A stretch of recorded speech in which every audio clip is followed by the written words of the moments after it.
Cette émission vous est présentée par NHCO Nutrition, laboratoire français créateur de compléments alimentaires santé, minceur et bien-être, spécialiste des acides aminés.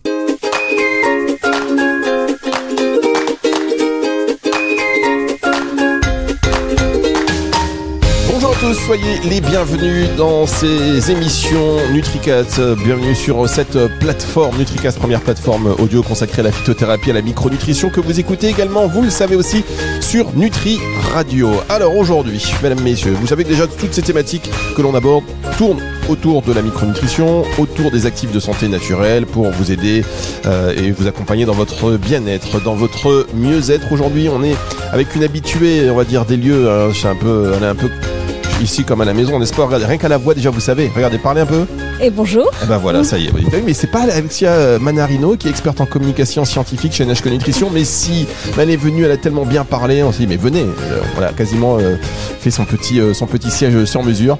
Il y avait un siège avec son nom. Eh bien, c'est Alexia parce qu'on va parler d'une thématique aussi. On reçoit beaucoup de questions en général sur les émissions Nutri Radio. On sait qu'on a un public plutôt féminin, mais à l'approche d'ailleurs des beaux jours et en plein été aussi, il y a des spécificités. Alors on va aborder aujourd'hui les spécificités liées aux troubles féminins, on va dire, ou tout ce qui concerne plutôt les femmes dans ces périodes, mais aussi au-delà, en commençant par exemple les cystites. Oui. Et oui, tout à fait. C'est toujours un plaisir de revenir du coup sur Nutri Radio, de pouvoir parler justement un petit peu physio. Et là encore plus avec cet été qui arrive, le soleil, la chaleur et son lot de désagréments en plus. Donc tout d'abord, je voulais démarrer avec les cystites. Donc les cystites sont les infections urinaires. Oui, c'est plus fréquent chez les femmes, malheureusement, Fabrice, c'est comme ça. Au moins, on a jusqu'à 6 sur 10 dans notre vie, on va avoir 6 femmes sur 10 vont avoir dans leur vie au moins une cystite, donc c'est quand même plus de la moitié d'entre nous. Et parmi cette moitié d'entre nous, en plus, beaucoup vont potentiellement récidiver. Donc les cystites vont revenir. Certaines fois jamais pour les plus chanceuses, mais le plus couramment, oui, c'est le cas. Et c'est particulièrement le cas en été, les cystites ? Alors ça peut être plus le cas en été parce qu'il y a la chaleur, est-ce qu'on boit beaucoup, est-ce qu'on s'hydrate régulièrement, on a aussi des vêtements qui sont différents, peut-être plus serrés, plus de matière synthétique, voilà, il va y avoir tout un tas en fait d'explications qui va faire que ça va être peut-être un petit peu plus en été, mais pour autant on peut aussi avoir une cystite durant l'hiver, c'est pas uniquement saisonnier. Alors quels sont les symptômes d'une cystite ? Alors les cystites, surtout, on va avoir ce côté, alors on a mal, en fait, tout simplement, on a mal, ça brûle, envie fréquemment d'uriner. Quand on va uriner, ça nous brûle énormément, on a des douleurs. Enfin voilà, c'est très très très désagréable. Généralement, quand on en a eu une, on sait très bien reconnaître les symptômes ensuite de ces cystites. Et c'est pour ça que on va très très facilement consulter ou chez le pharmacien pour trouver tout de suite une solution. Et alors, les causes de ça, est-ce que c'est d'origine, on peut penser, suite à des relations sexuelles? Il y a une cause ou c'est multicausal? Non, c'est multicausal, mais en fait, surtout derrière la cystite, on a toujours ce suffixe « it », et it qui veut dire inflammation. Et donc en fait, la cystite, c'est une inflammation localisée au niveau de la vessie qui est causée dans la majorité des cas par une bactérie. Dans 80% des cas, en fait, ça va être Escherichia coli. Et cette Escherichia coli, en fait, elle va venir se fixer, elle va remonter par le conduit urinaire, l'urètre, et elle va venir se fixer et proliférer au niveau de la vessie. Et c'est comme ça que ça va déclencher, en fait, cette inflammation, une destruction de tissus et des douleurs. Donc, en fait, la cause réellement, c'est la bactérie. Mais comment cette bactérie, elle est arrivée là ? C'est là où ça peut être multifactoriel. Voilà, ça y est. Et alors, pourquoi ça concerne plus les femmes que les hommes ? En fait, c'est anatomique. C'est ce que j'étais en train de dire par rapport au conduit urinaire. Donc, on appelle ça l'urètre. Les femmes, elles ont un urètre, donc ce conduit qui est beaucoup plus court. Et donc, ce petit canal de la vessie, du coup, qui permet en fait de conduire l'urine de la vessie vers l'extérieur, donc très court, ce petit canal, les bactéries, elles vont facilement le remonter. Surtout que si on regarde anatomiquement au niveau du plancher pelvien, et ben forcément le conduit urinaire il va être très très proche en fait de l'anus, et donc vous avez un passage qui est possible entre les bactéries qui colonisent votre intestin du coup qui sont au niveau de l'anus, du rectum, et qui peuvent par les frottements passer au niveau de ce conduit urinaire. C'est vraiment c'est anatomique. Donc ça peut, Escherichia coli ou d'autres bactéries, elles peuvent remonter assez facilement jusqu'à la vessie. Donc c'est ce côté auto-infection. Mais il y a l'auto-infection, mais il n'y a pas que ça, effectivement. Fabrice m'a parlé des rapports sexuels aussi. Donc les rapports sexuels peuvent, suivant les pratiques, suivant les frottements, ça peut favoriser ça. Ou les vêtements trop serrés, les matières synthétiques, voilà ce que je disais au départ. Donc c'est pour ça qu'il y a vraiment plein de choses. Et puis après, il y a pas seulement ça, il y a aussi des périodes où on est un peu plus à risque de faire des cystites. C'est durant la grossesse ou à la ménopause. Mais là, c'est complètement autre chose. C'est dû plutôt à un changement hormonal. Très bien. Et alors, est-ce que, tout à l'heure, vous l'avez dit, Alexia, on reconnaît très rapidement la cystite, aux douleurs, aux sensations, mais est-ce que le diagnostic, on peut se le faire, donc c'est infaillible, ou ça peut être autre chose et il faut consulter à chaque fois? Alors, le diagnostic en plus maintenant se fait très facilement puisque depuis le début d'année, depuis 2024, avec les nouveaux rôles du pharmacien, vous pouvez en fait aller en pharmacie et aller faire une bandelette urinaire, et cette bandelette urinaire elle va aller chercher notamment la présence de leucocytes, donc ces cellules immunitaires, et ça va nous permettre de dire, parce que s'il y a des cellules immunitaires au niveau de la bandelette urinaire, c'est qu'en fait il y a une inflammation, il y a une infection quelque part, donc on va pouvoir le faire assez facilement. Ou alors sinon, il y a aussi la fameuse analyse d'urine, le CBU, donc l'examen cytobactériologique des urines, qui derrière ça, donc ça va permettre d'aller identifier quelles bactéries on va avoir. Derrière ça va permettre vraiment de trouver, il faut un antibiogramme pour aller trouver vraiment l'antibiotique qui va correspondre par rapport à la bactérie. Donc ça, c'est assez intéressant. La plupart... La plupart du temps, voilà, on va en pharmacie, on va chez son médecin et on va pouvoir faire ce type d'examen pour pouvoir faire le diagnostic. Pour autant, parfois, on peut avoir la mauvaise surprise que on a cette douleur, on a cette envie fréquente d'uriner, ça nous brûle, on est vraiment très très mal et tout est négatif. Le CBU revient négatif, la bandelette revient négatif, et là, qu'est-ce que c'est ? Est-ce que c'est une cystite ? En fait, dans les cystites, il y a aussi la cystite interstitielle. Et la cystite interstitielle, c'est pas la même chose, puisque comme je disais, il y a vraiment pas du tout de bactéries là ici. C'est en fait une maladie chronique qui est liée à la présence de petites plaies, de petites ulcérations sur la paroi de la vessie. Et les causes sont pas encore bien connues. Mais en tout cas, la douleur, elle est comme si on avait une cystite, cette infection bactérienne, voire parfois peut-être même un peu plus violente, et surtout le problème c'est que elle disparaît pas avec les antibiotiques. Donc on est plutôt actuellement assez démunis sur les cystites interstitielles. C'est pour ça qu'il va falloir vraiment quand même aller voir un professionnel de santé, parce que oui il y a cette bandelette, oui il y a les ECBU, mais par rapport à tout ça, si tout revient négatif, il faut que vous soyez accompagné, si c'est peut-être pas une cystite commune, mais vous êtes plutôt sur une cystite interstitielle. Bien, on va marquer une première pause. Je vous propose que l'on se retrouve dans un tout petit instant pour voir effectivement ce qu'on peut faire concrètement, quels sont les traitements qui sont en général recommandés, en sachant que les informations que Alexia va vous donner ne se substituent en aucun cas à un avis ni à un traitement, mais donc c'est juste pour info, et puis savoir aussi ce qu'on peut faire dans une approche micronutritionnelle, dans une approche d'actifs de santé naturelle. Est-ce qu'il y a un soutien, est-ce qu'il y a des actifs qui sont efficaces en prévention, dans l'action, en accompagnement? Ce sera dans un instant sur NutriCast, et puis encore une fois sur Nutri Radio si vous êtes sur le live. NHCO Nutrition est un laboratoire français, expert en micronutrition et spécialisé dans les compléments alimentaires formulés à base d'acides aminés. Découvrez des compléments alimentaires hautement dosés pour améliorer votre santé et votre bien-être. Des gammes complètes pour vous aider à lutter contre la fatigue, le stress, vous aider dans vos objectifs minceurs ou encore pour améliorer la beauté de la peau et des cheveux. Profitez également de conseils personnalisés sur le site nhco-nutrition.com ou en pharmacie partenaire.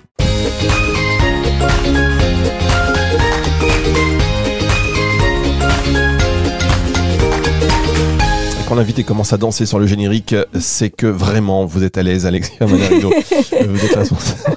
Mais oui, responsable de communication scientifique pour les laboratoires NHCO. On parle avec vous aujourd'hui de tout ce qui va concerner les problématiques féminines, les problématiques féminines, et donc accompagner les femmes avec des solutions spécifiques pour chaque besoin. On en a identifié plusieurs, et dans cette émission on va tenter d'en faire un maximum, voilà, donc, grosso modo, en sachant qu'il y aura une suite. On va laisser personne sur la fin.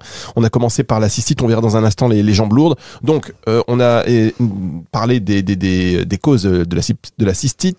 Vous avez fait la différence entre la cystite et la cystite interstitielle, qui répond très mal aux antibiotiques, et donc concrètement, qui répond pas aux antibiotiques. Qui répond pas derrière. Du tout. Le téléphone sonne, mais personne ne répond. Que se passe-t-il? Quelles sont les solutions aujourd'hui sur une cystite classique? Donc ça veut dire quoi? C'est une solution antibiotique? Alors, oui, une fois qu'il y a la bactérie, généralement le premier recours ça va être l'antibiotique, parce que c'est ce qui va apporter un soulagement. Et là on sent que je parle de quelqu'un qui a connu des cystites. Ça va apporter un soulagement. Des 60%. Et tout à fait, je suis dans ces 60%, j'en ai déjà eu effectivement. Donc oui, le plus souvent on est à la recherche de l'antibiotique, mais bon, ici on va aussi parler de tout ce qui est solution naturelle et tout ce qu'on peut faire, parce qu'il y a beaucoup de choses au niveau hygiène de vie que l'on peut faire en amont pour limiter une nouvelle cystite, et encore plus aussi pour aider celles qui au contraire ont des cystites rémanentes, récidivantes. Donc on va un peu parler de ça. Généralement les traitements, ce qu'ils vont avoir surtout en objectif, c'est atténuer les symptômes. Il faut les aider. Elles ont mal, il y a de l'inflammation, enfin vraiment on est plié en deux à pas sortir de la maison, ou sauf pour trouver cet antibiotique. Donc atténuer les symptômes, empêcher cette inflammation notamment d'aller jusqu'au niveau des reins, parce que elle peut vraiment se répandre et on risque la pyélonéphrite. Donc, ce qui est une urgence absolue. Il faut quand même intervenir rapidement. Et comme je disais, on va essayer aussi ce traitement. Il va tenter d'aller prévenir les récidives. Donc, comment on fait la différence? Quand vous avez une cystite occasionnelle, donc on va revenir sur un peu cette idée d'occasionnelle par rapport à récidivante, souvent ça va se traiter à l'aide d'une antibiothérapie en une seule prise, et ça va être réglé. Donc là, on voit avec le pharmacien, le médecin, et on suit le parcours normal.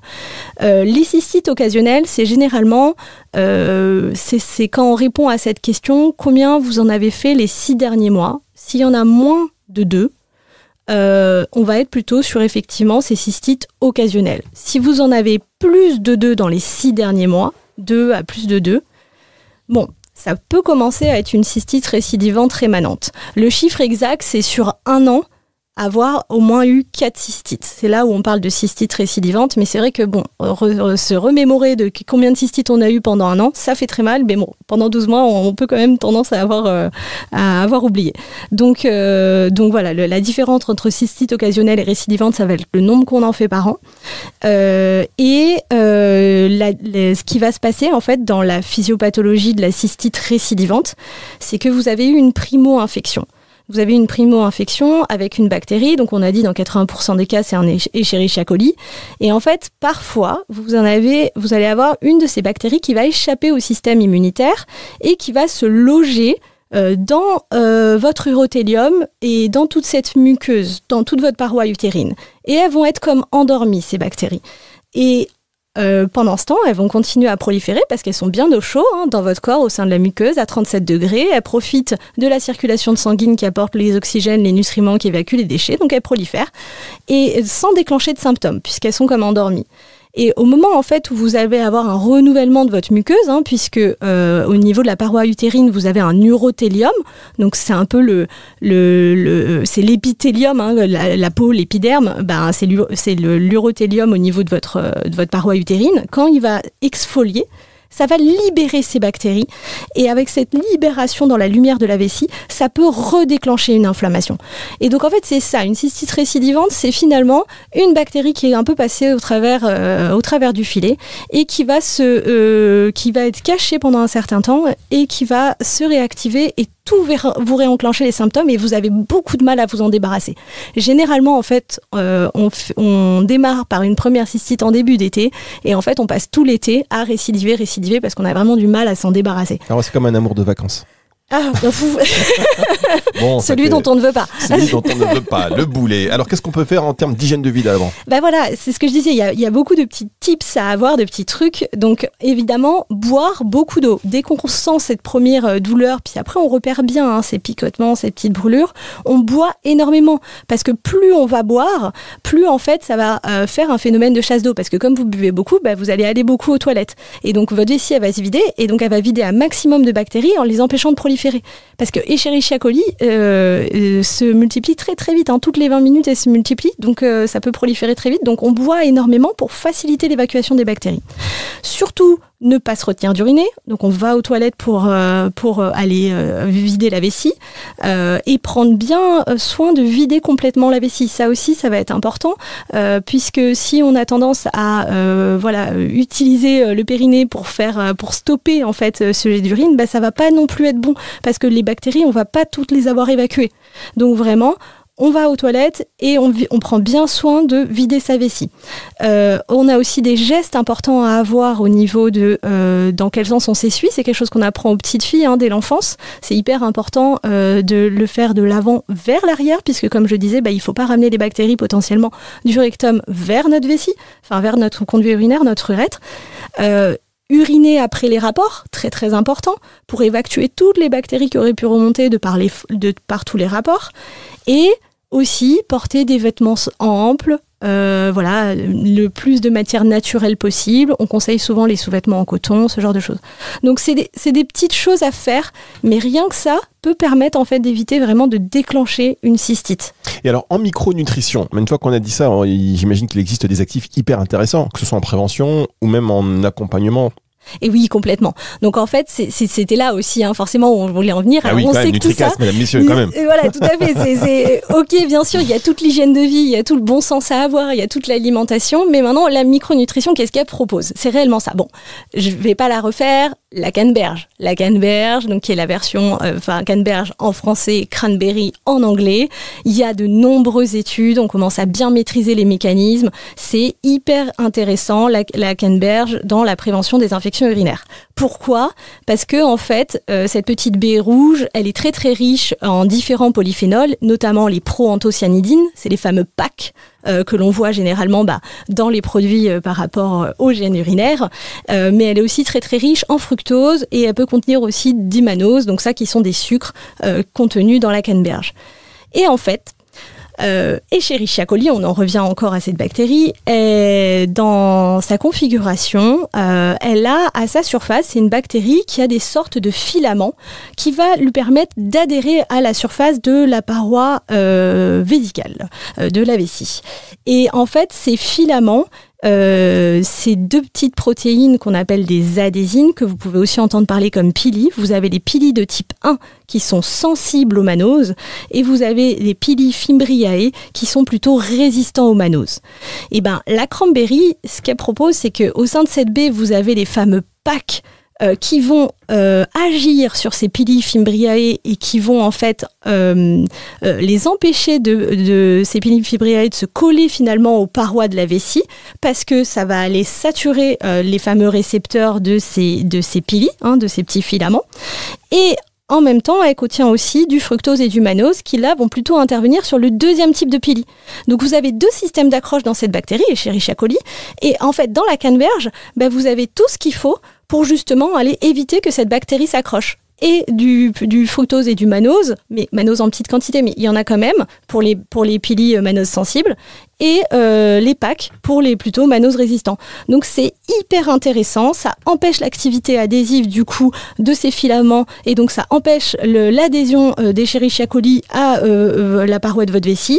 Ça favorise du coup, vu qu'elles peuvent pas adhérer, l'élimination d'Escherichia coli via les urines, puisque comme on a dit qu'on buvait beaucoup, et ça va aider à l'évacuation. Et forcément, il y aura un effet bénéfique pour les cystites. Voilà, ça c'est dans l'absolu, on va se dire, pour toutes les canneberges. Maintenant, il faudra faire attention parce que toutes les canneberges ne se valent pas. Forcément, vous allez acheter une boisson canneberge au supermarché, ne va pas être la même chose qu'un pur jus total de canneberge, qui ne va pas être non plus la même chose qu'un extrait très standardisé en pack, ou que quand vous me prenez un totum de canneberge. Donc voilà, ça va être intéressant aussi d'aller voir sur quoi on peut travailler. Donc encore une fois, faites appel à des professionnels formés en micronutrition qui pourront vous conseiller. Et vous avez notamment dans la cranberry le Pacran. Voilà, c'est un brevet assez intéressant. C'est une poudre de fruits entiers de canneberge et où ils ont démontré que le risque de récidive il diminue de 58% à 6 mois. Donc c'est exactement quand même ce qu'on cherche, ne plus avoir, notamment quand on fait des cystites récidivantes, ne plus en avoir du tout. Donc on veut absolument que ça diminue et ça reste intéressant. Ça c'est la canneberge, c'est assez classique. Mais en intéressant, on peut aussi avoir par exemple l'hibiscus. L'hibiscus, là, c'est plutôt, c'est traditionnellement utilisé en Afrique et c'est dans les infections urinaires, toujours. Et ça a un effet antibactérien, mais qui est différent, puisqu'en fait, l'hibiscus, c'est grâce à la présence d'un autre polyphénol, l'acide protocatéchique, qui, là, provoquerait la rupture des membranes des bactéries.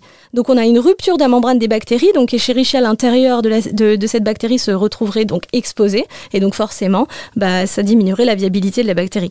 Ça va permettre derrière qu'elle se multiplie moins, et donc de limiter les cystites. Donc oui, l'hibiscus est aussi très intéressant. Et là encore, vous pouvez à la fois vous faire des infusions d'hibiscus ou aller travailler sur des extraits titrés d'hibiscus.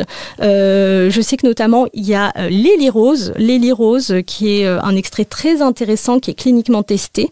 C'est un procédé d'extraction qui est breveté, qui lui a des effets dès les premières 24 heures. Donc ça, c'est intéressant parce qu'on a mal et on veut une réponse rapide dès les premières 24 heures. Et c'est ça qui compte. Donc voilà, il y a pas mal d'études là-dessus. C'est des études qu'on fait chez l'homme à 200 mg par jour et qui ont permis de montrer aussi, donc ça c'était une deuxième étude, la réduction du nombre de la récurrence de cystite pendant un traitement, moins 56% à 3 mois et moins 89% à 6 mois.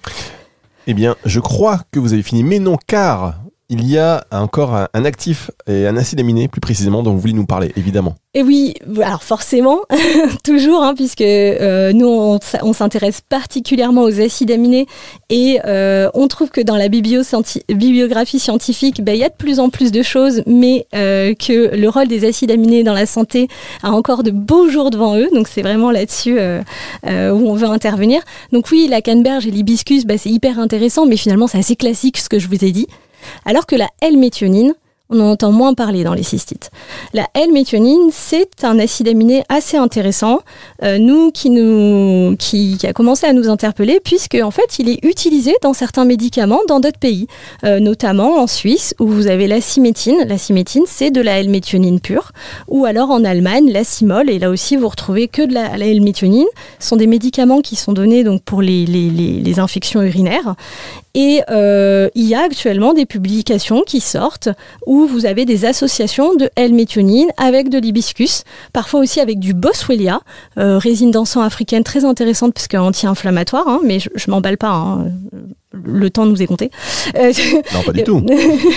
Mais donc du coup, effectivement, voilà, il y a des belles publications et notamment des publications où on voit une disparition des symptômes dès 1 semaine de supplémentation.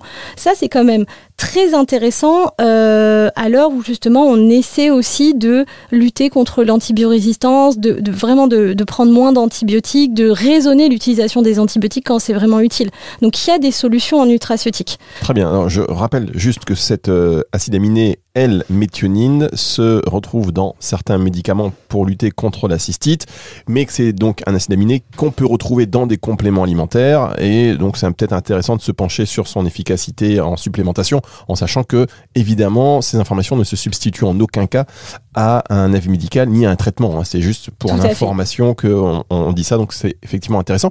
Alors, vous savez quoi, on a été hyper ambitieux parce que, pour tout vous dire, chers auditeurs, c'était une émission où on était censé parler des jambes lourdes, et même l'ambition du départ était également de parler d'autres choses comme de la grossesse, par exemple, et de la ménopause, parce qu'on voulait aborder l'ensemble des problématiques féminines.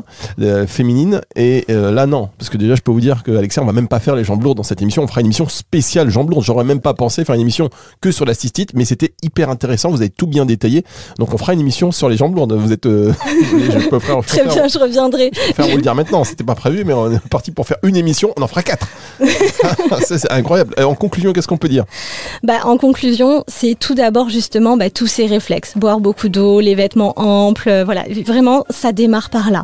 Ensuite, allez, rendez-vous en pharmacie parce que justement maintenant ils ont des nouveaux rôles avec ces bandelettes urinaires, donc ils peuvent vous guider dans le parcours de soins et surtout demandez-leur, appuyez-vous sur leurs conseils, c'est des équipes qui sont formées.